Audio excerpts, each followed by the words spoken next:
Hello again. As you can see, I'm sitting at the beach, which is nice.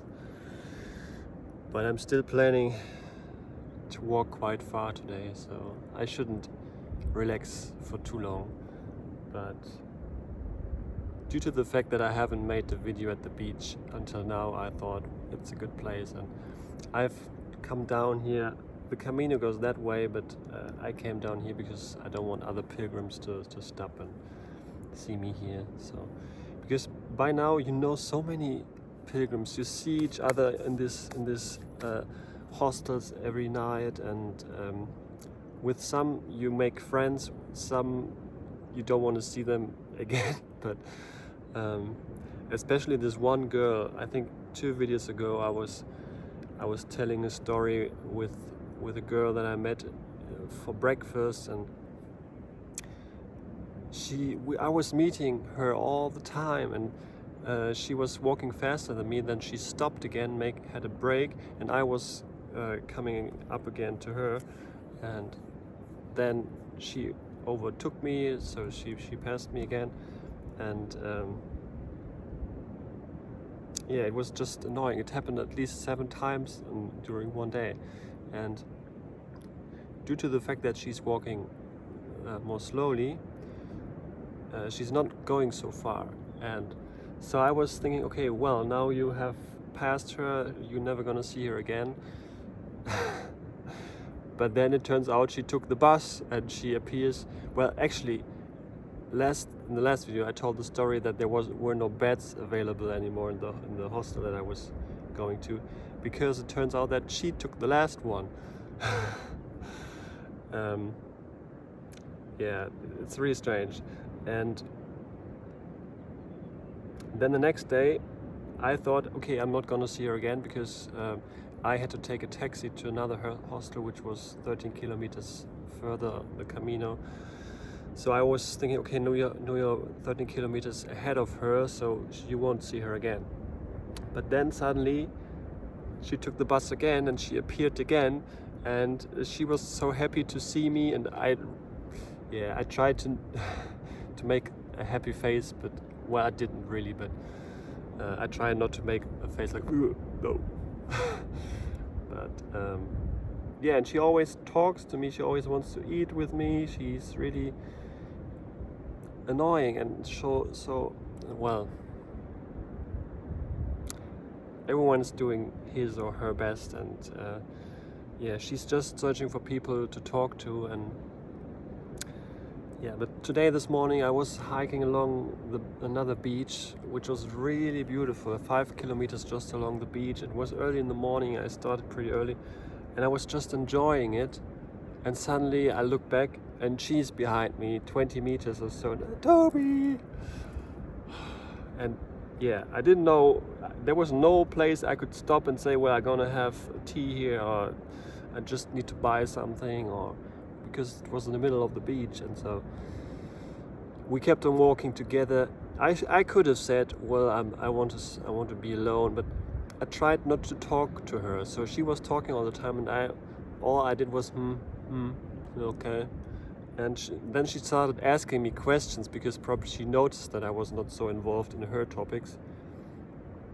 So she really engaged in a conversation with me, and I gave her pretty short answers, but yeah, she didn't really get it. So we kept on walking until then there was a boat we had to take, and there she met another girl she knew before, and then they kept on walking together, and I could go my way by myself. So I was really lucky to do that, that happened. But yeah, I really need to learn to be more more rude in a way, and just go for what I want, and not let other people ruin my I don't know what the word is. Ruin my beautiful day. Just me and the sun and the beach and the ocean was really well. I still have that, so that's good. But I think this hike really really teaches you everything that you need to learn.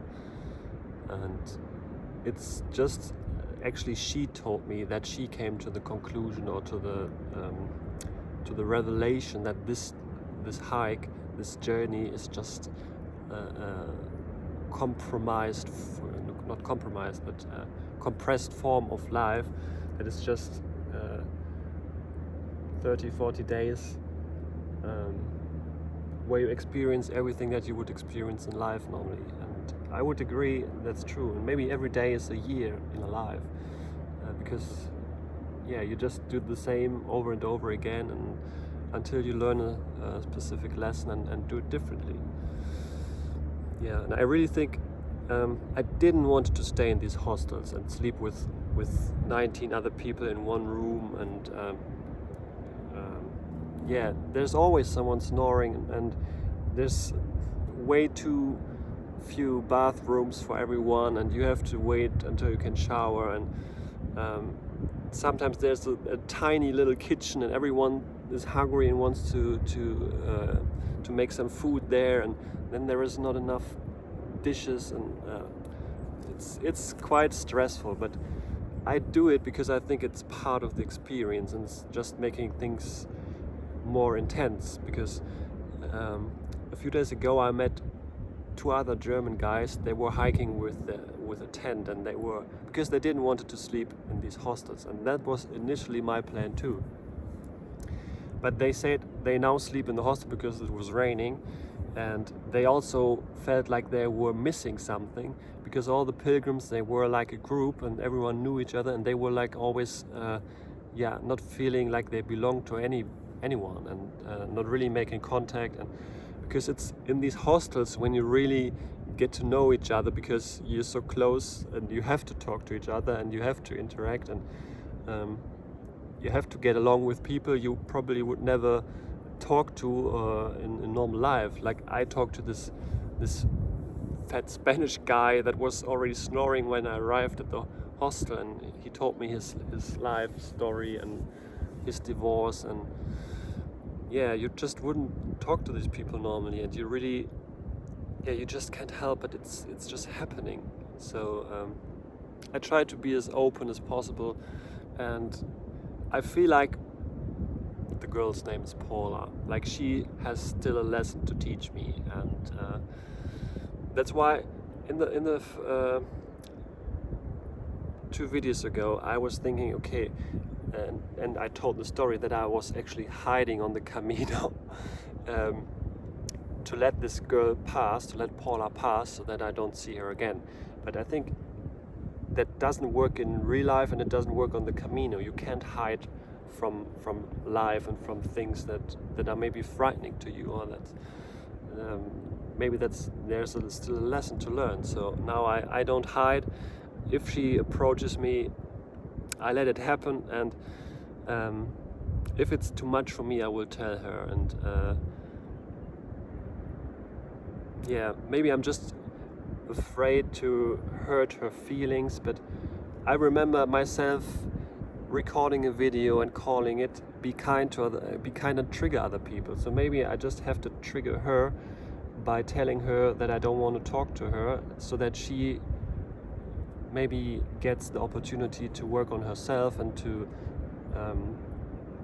find out the reasons why she is so needy of attention and of people talking to her, or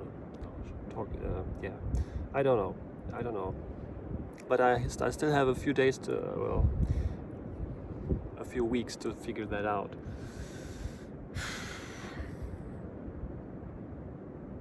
Yeah, the hiking thing is just not really bothering me so much anymore. My feet hurt, my legs hurt, but my back hurts, but you get used to it. And the thing that bothers me more is, how can I sleep? How will I sleep? Who will be in the room with me together? And because you don't have any privacy for this whole trip. It's 40 or 50 days, and you don't have any privacy during this whole trip. No night by yourself where you can maybe go to bed early and yeah, sleep as long as you want, because there's always someone getting up at 6 or early, and there's always someone coming home late. And yeah, I have called my grandmother yesterday, because I was eating with another pilgrim and we talked about stuff, and somehow I talked about my grandmother, and I felt like I had to call her, so I made a quick phone call to her. But that was the first phone call in 10 days that I have made.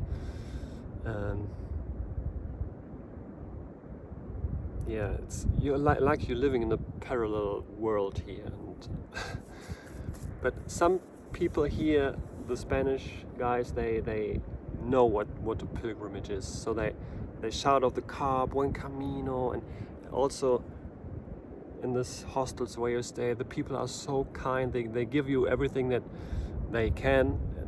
Most of them, they are doing that in their free time. It's just voluntary work, and maybe they have done the Camino themselves, so they know how hard it is and how what a struggle it can be. So they make it as pleasant as possible, but of course it's still pretty basic, everything. And by now I'm just happy if there's a bed and a bathroom that's more or less clean, and maybe less than 10 people in one room, and no one is snoring.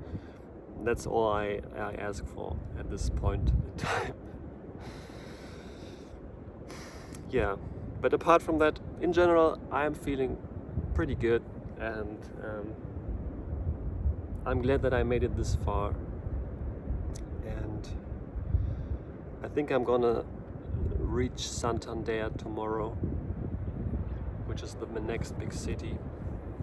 But I tried just to focus on today, because I still don't know how far I can walk today, and I haven't booked anything, and you can't even book these public pilgrim hostels, albergue they are called in Spanish. Yeah.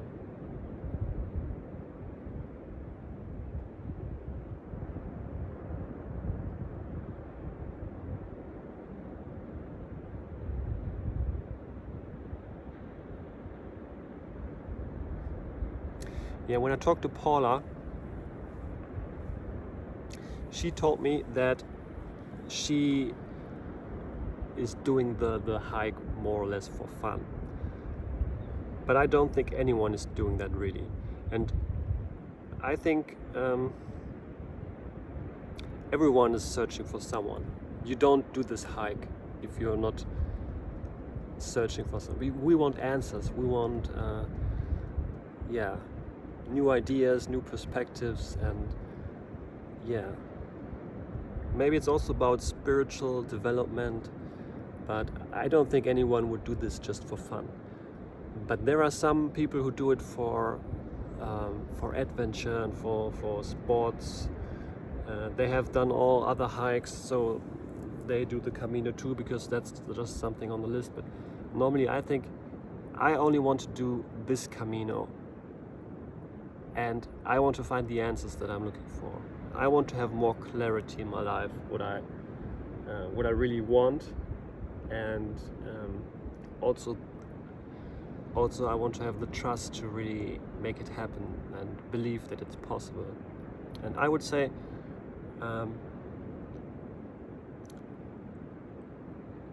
this hike really tells you what trust is and what acceptance is, because you have to accept the things as they are. When you're in the middle of the stage and there is no place to go, and you really have to trust that you reach at the albergue where you want to stay, or that someone stops by and picks you up, and or the day when I couldn't find a bed. It has worked out in the end, and I was not too worried actually. I was really tired and I was really annoyed, but I was not worried that I find something. And I think if that's the only thing that I take over to my real life, I'm happy actually, because things will work out. I will find a way, and that's I think that's such an important message, and I feel like I'm making it part of my being more and more every day, because yeah, even if you don't have enough food or something, you can walk way longer than you think, and there are other pilgrims coming by. They will give you something, and or if someone sees you sitting on the stairs somewhere, they will ask if you need something. And I have happened that in the past, people ask me if I'm okay or if I need something, and yeah, so I'm not worried that I make it. So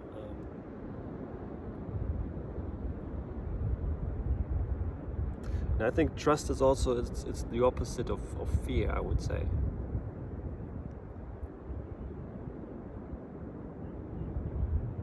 And in the last video I told you that I feel like I'm facing my fears more and more, and they are coming up. Actually, staying in these albergues is one of the biggest fears I can face with some random people, and yeah, I'm definitely out of my comfort zone, but yeah, that's why I'm here for, and that's the only way to grow. So I don't say that you have to do the Camino, but even though I know how hard it is, I would recommend it to everyone.